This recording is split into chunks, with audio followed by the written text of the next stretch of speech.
How to resist the devil. The battlefield of resisting the devil doesn't begin with armies. It begins with the righteous influence of salvation versus an evil suggestion. It begins with that ancient strategist who has spent millennia perfecting the art of persuasion, the art of daily pressure, and psychological warfare. But the kingdom of heaven has not left us without the perfect model, without the only viable defense strategy against this adversary, nor without a governing blueprint for this engagement. The standard was set in a barren wilderness long ago, where Yeshua Messiah stood alone, with nothing but hunger embedded in his flesh and the Holy Scriptures in his mouth. In that wilderness, he demonstrated to the coming 7 eras of his congregation the entire operating system for successfully resisting the devil. There were no panels, no committees, and no theatrics, just the raw, correct execution of the truth. When the Spirit led him into the wilderness, that wasn't an accident. He was sent into a landscape stripped of every comfort, stripped of distractions, and stripped of every earthly support system. The mission's example was surgical. Confront the adversary. 2, dismantle his proposals. And 3, exemplify and secure the precedent for every congregational era that would follow.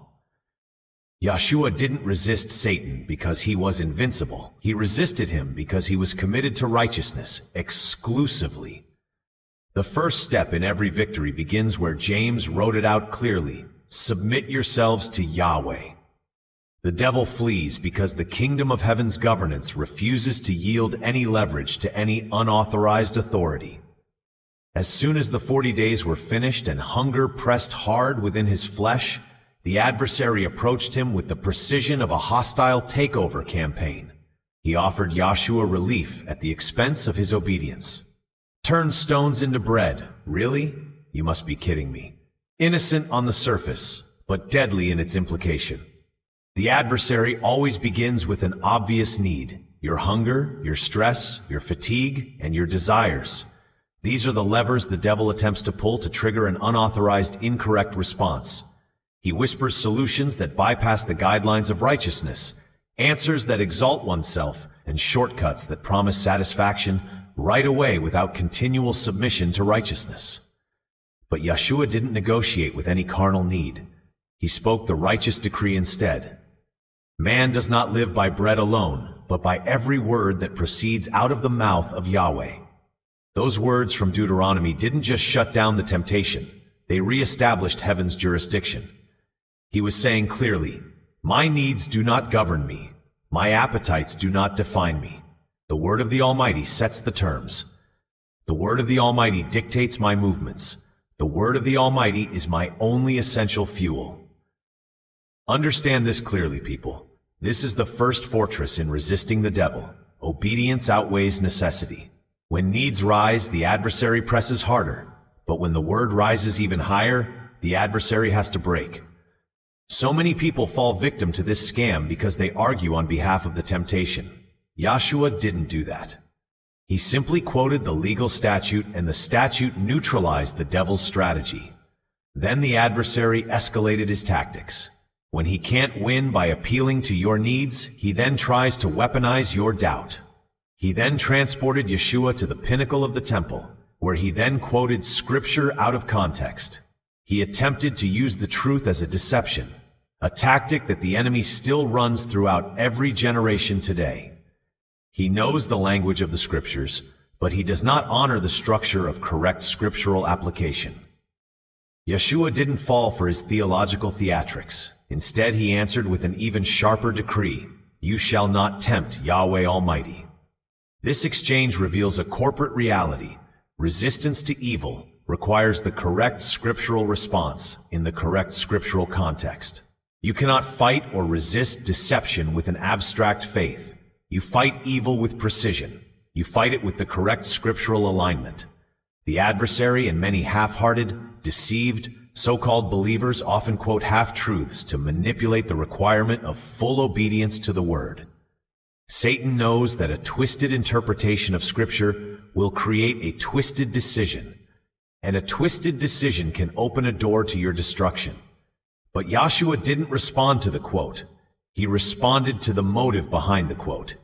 He saw right through the suggestion, right to the intention behind it, and answered by re-establishing the boundary of ordained reverence. You don't test Yahweh. What? You don't try to force the Almighty's hand in anything. You don't try to counterfeit a miracle to prove your point. Therefore, when you know the word in full and in the correct context, you cannot be manipulated by the word when it is being tossed about in unholy fragments. But the adversary wasn't done yet. When your needs and doubt fails to trigger you into something scripturally incorrect, the devil then goes after your carnal ambitions in this life. He showed Yahshua the kingdoms of the world, the political structures, the economic engines, the platforms of human glory, and offered the Messiah the authority over them without obedience to the commandments. A crown without the covenant, a throne without righteous submission. This remains one of the greatest temptations of this generation, the allure of influence that doesn't require righteousness on the part of the recipient. The desire to be seen, the desire to be respected, and the desire to stand high above the rest, yet without carrying the weight of true holiness. But Yahshua silenced that proposal with unwavering finality. You shall worship Yahweh Almighty, and Him alone shall you serve. That wasn't a conversation, that was judgment. That single decree from heaven's law severed the negotiation permanently. You see, ambition without submission to righteousness is idolatry. You cannot resist the adversary if your heart is available for purchase on any level. If the promise of position moves you, you are already compromised. Yeshua's declaration in the wilderness was not simply a refusal. It was a proclamation of absolute loyalty. I do not kneel for opportunity. I kneel only to Yahweh Almighty. And with that statement, the adversary's campaign collapsed. Then the text reports, and the devil left him. That is the guaranteed outcome of true resistance. Not temporary relief. Not a moment of peace in the middle of chaos. Evil is placed in a full retreat and a forced withdrawal. But notice, it wasn't emotional strength that drove the adversary away. It wasn't human willpower. It was the Holy Scriptures, exclusively. Every response Yahshua gave was not based on a feeling. It was a decree. It was written. It was the documented policy of heaven delivered through the authority of the Son. And the adversary could not negotiate with legal truth. He is forced to comply every single time. That is the foundation for every true believer. When temptation comes, the battlefield is never the situation. The battle is always in the mind. The adversary knows the voice of your anxiety, the voice of your fears, and the voice of your desperation. But he cannot stand against the voice of the word. When you speak the decree, you activate the legal structure of the kingdom of Yahweh. Psalm 103 says that the Malachim respond to the voice of his word. That means when the word is spoken, the entire kingdom's apparatus moves. Heaven enforces exactly what you just declare. Resisting the devil is not shouting at demons like they do in the movies. Resisting the devil is not spiritual gymnastics. Resisting the devil requires righteous alignment, plus correctly contextual commandments decree. Submit to the Almighty first, then resist the devil. If you try to resist the devil without righteous submission, you're swinging a sword with no authority behind it. You're reciting scripture with no covenant backing it. But when you are submitted to righteousness in your life, in your decisions, in your loyalties, in your ambitions, and in your desires, when the governance of Yahweh Almighty, then your resistance becomes legally binding. The adversary has no jurisdiction in your life to remain. He has to flee. This is why the adversary studies your weaknesses. He looks for areas where you have not submitted to righteousness completely. He targets your unaddressed carnal hunger, your unresolved insecurities, your unfiltered desires, and your unhealed wounds. He then feeds suggestions into those cracks in your armor, but the submitted life closes those cracks. It becomes a fortress, because every time you respond with scripture, you reinforce the walls. The process is simple yet powerful. When he attacks, your need is to quote the word. When he manipulates the truth, your need is to quote the word, contextually correct. When he offers ambition, your need is to quote the word. When he pressures your emotions, your need is to quote the word. When he whispers about your old habits, your need is to quote the word. When he strikes your identity, your need is to quote the word. Resistance is a pattern. Yahshua showed the flow, and once the pattern is operational, the devil has no sustainable strategy against it. He might even return for another season, but he cannot remain in the moment of confrontation. The word is a consuming fire, and the adversary is allergic to its authority.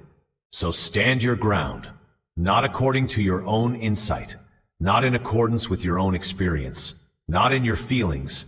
Stand in the ordained decrees. Stand in the written covenant. Stand in the example Yahshua Messiah demonstrated with flawless execution. The wilderness wasn't just his victory. It is your training manual, your protocol, your legal right to resist and watch the adversary collapse under the weight of the ordained truth of salvation. When temptation rises, lift the decree. When the whisper comes, lift the decree. When the pressure mounts, lift the decree.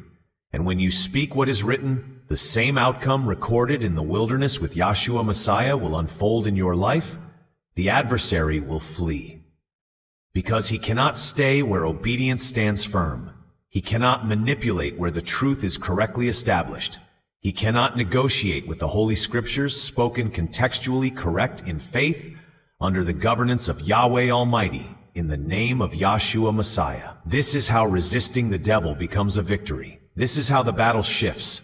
This is how the sons and daughters of the kingdom of Yahweh Almighty walk in genuine authority. Not with emotion, but with the strategic fire of the word. Not with fear, but with the confidence of the covenant. Not with compromise, but with unwavering submission to righteousness. Lift the word, stand your ground, resist, and watch the adversary run. In Messiah's name, service, and right hand. So be it.